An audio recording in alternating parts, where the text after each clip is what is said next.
Good morning, everyone, and welcome to the European Communications Big Data Seminar, which is kindly sponsored by Amdocs today. For those that I haven't met, my name is Marc Smith, and I'm the editor of European Communications. So thank you all very much for joining us. For those who don't know European Communications, we are a classic telco B2B title. So we cover, obviously, the European telco space. We've looked at this sort of topic of big data for the past 4 years. So within these results, we'll be able to show you some kind of year-on-year trends, which will hopefully be interesting for you. So first of all, so it's our fourth data survey. We had, for this one, 97 respondents, of which 41% were operators, and 71% came from Europe. So that's the overall picture. Now, one of the biggest, obviously, questions that we ask every year is, what is the biggest challenge that telcos face in executing a big data strategy? Now, the results here, as you can see, these are actually all respondents. So this is like operators, vendors, consultants. This is what the whole industry as a whole thinks. And as you can see, there are really kind of three sort of top answers there. Legacy systems, data remaining in silos, not understanding the potential that big data offers, and a lack of products or solutions to analyze, exploit the data. So I'll give you some year-on-year trends. These are the same three every year, without fail. So you can kind of read into that what you think. But the perennial problems, particularly around the legacy systems and the data remaining in silos, it remains a big issue. When we talk about operators, we've sort of basically taken out the operator-only responses. There's two slight differences. The lack of products kind of drops away, and security/privacy concerns and cost issues rise up. So, as I said, when you're looking at operators only, legacy is still at the top. Not understanding the potential is still top as well. But security, privacy, and cost come in below that. So that's sort of the difference, if you like. Between we take up just the operator responses only. You'll see there's a sort of 11% talk about lack of qualified staff. We're going to return to that later, so one to sort of bear in mind. We get our results, and you can see the full results are in the magazines. Our latest issue, which is on your chairs in front of you. We get the results analysed by a range of people. Ada Ora from Ovum did this year. Sort of picked up this one here. A quote from her: "Existing legacy systems and data remaining in silos remains the bane of all operators. These systems lack interfaces that enable the direct extraction of the data they hold." So we then ask, what types of use cases drive the adoption of big data strategies? Again, this is just the operators we have here. The same two appear every year again: customer care, experience, and marketing. They're the really sort of top two answers. I think what we can say about that is maybe that reflects who's in charge of the big data strategy. And again, I said we'll come on to that a little bit later. What's interesting, I thought, this year was that security was the big sort of change. It actually was 34% last year, so that's a drop of 24% year on year. So I guess kind of two ways to look at that. Have operators looked at security and thought, actually, it's not really something that we can do here from a use case point of view? Or is it just generally just less of a priority now? Particularly, from an ROI perspective. But an interesting point of view that security as a use case has really kind of dropped from last year.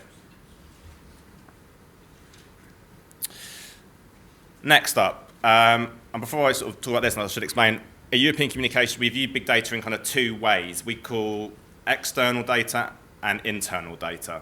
So internal is all the stuff around how it improves the telco's operations internally. So here we're talking about how it improves network management, how it improves the customer care, all those types of areas. Externally, as we're talking about when actually selling data to third parties, we're trying to generate some revenues from it. So from an internal perspective, we ask, have big data strategies led to improvements in customer experience? I mean, I think the one thing to say here is that many are doing both, first of all. So the majority of operators are looking at both internal perspectives and an external perspective. But internally, we think we're showing that, again, when it comes to customer experience measurement, it's getting increasingly hard. And the reason for that is here. Is that the majority say it is improving customer experience. So if you take the yes minor and the yes significant, they're talking about 55, 56%. So the majority are finding that it is leading to improvements. However, what has changed is that the people who said it's significantly improving customer experience is down 23% on last year.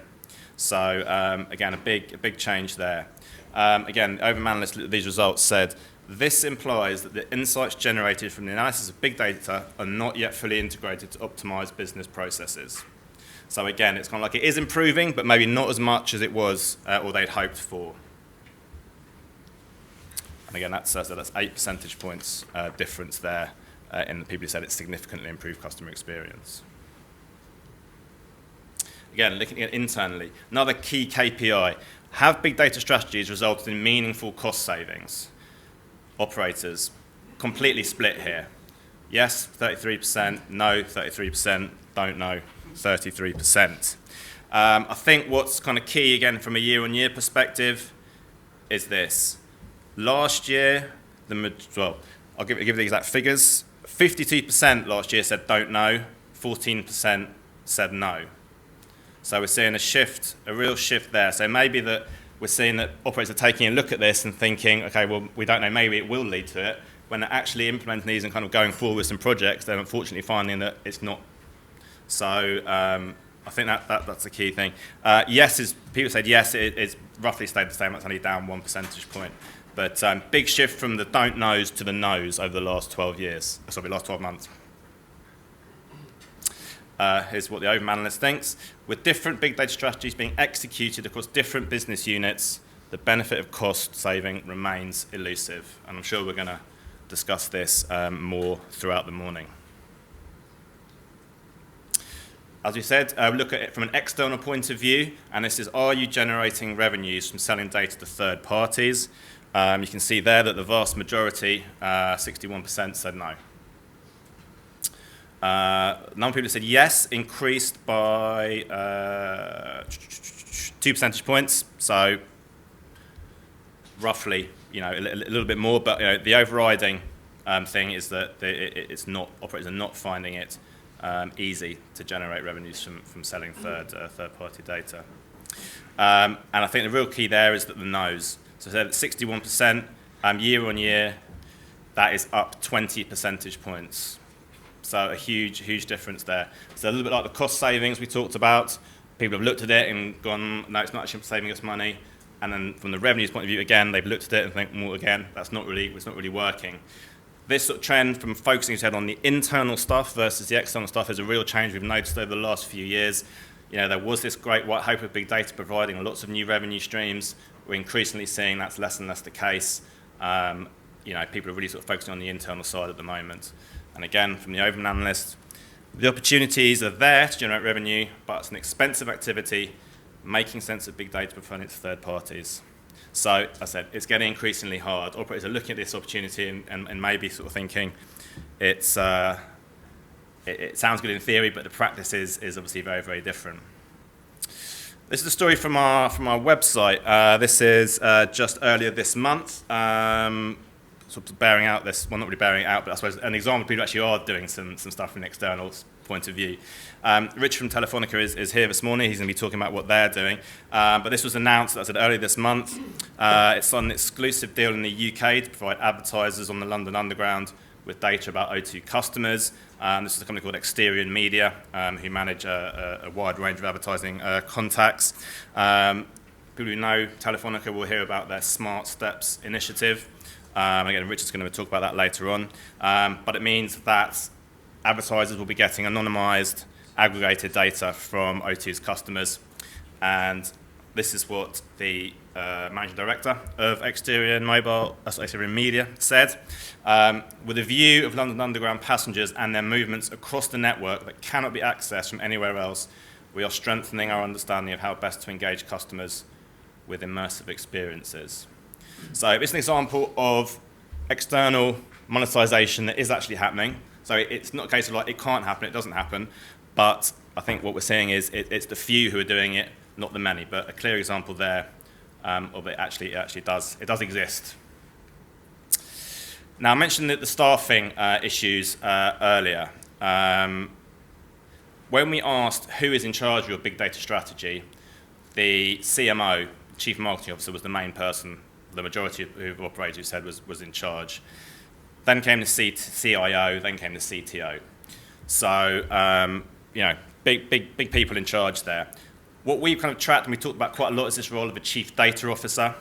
It was a small number of operators who say they have a Chief Data Officer. And again, that hasn't really changed over the last few years. But what we do ask is, if your company does not have a Chief Data Officer, would you like the role to be created? And I think what is surprising is that a majority said no. Now, all that we hear, certainly from the theory point of view, is that the experts say that you need a Chief Data Officer. Operators are seemingly disagreeing with that, which again could lead to a few things you could read into that. They think, well, the actual name of that person, it doesn't really matter. As long as someone's in charge, that's fine. But equally, it could mean that actually if no one single person is in charge at the C-suite top level, then are you really going to get any, kind of movement on this kind of big data strategy front? So I think the big difference, again, it's interesting. It's changed from last year. Last year, the majority said yes, they would like it to be created, this role. So again, what's happened there? Have they looked at it over the last 12 months and said, well, actually, again, it's not really for us. We think there are other ways of doing it. Again, we'll hear from Richard, and we're interested to get his point of view on this. But last year, 61% said yes, they would like that role to be created. So again, some interesting kind of thoughts there. And they said, we've mentioned the experts here on this topic. From the overman list, the Office of the Chief Data Officer is critical as it lays the foundation for the management of all the data assets within one office that is centralised and serves the data needs of all departments. And again, that last point is quite important. Again, we talked about this whole problem about the legacy issue. If people are doing different things, their own thing, in their own individual kind of little kingdoms, their own little departments, there's not going to be an overriding strategy from an operator point of view. So I think that's a clear concern still, is that they don't value this role. As I said, not everyone's clearly doing it. This was Proximus, or Belgacom in old money. They announced in March a recruitment drive, and they specifically picked out, they wanted to hire people in the area of big data. They said, we aim to be a major player in the digital economy and intend to hire 44 people such as data analysts and security experts. I think the sort of interesting point there, they said they're going to hire 200 people. The vast majority were still engineers on the telco side, 44 data analysts.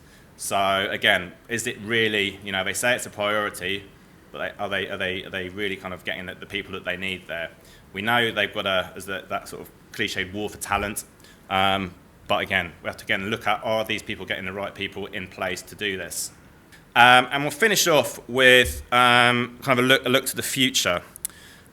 This was a survey that came out last week, and it was with Amdocs and one of their research houses that did this. And they kind of asked really, what are the investment priorities for operators over the next 5 years or so. So again, senior telco managers saying that big data analytics is one of the top 3 investment priorities. So again, operators talking about it, they want to do it. It's clearly something that they think is important, but it's all in the execution. And just an extra point from that survey, that respondents were equally split on investing in outsourcing and insourcing strategies for big data analytics. So again, that harks back to the recruitment point of view. Maybe some of the operators are looking at it and saying, we're actually just going to outsource this. An interesting point again to maybe discuss later on. So to sum up everything, as I said, the full results are in the magazine in front of you. These are some of the highlights I've provided, but I think there's three kind of things that I would sort of take out from this year's survey. The challenges remain the same. That hasn't changed. They're there every year. They are the same. But the execution is proving harder. That is the real kind of thing. Operators are looking at this. They're constantly looking at it, but it's the actual execution which is they're finding really, really tough. So part of what we do is to kind of talk about what these issues are, these challenges are, and how operators can solve that. So that is kind of the overview to set up today.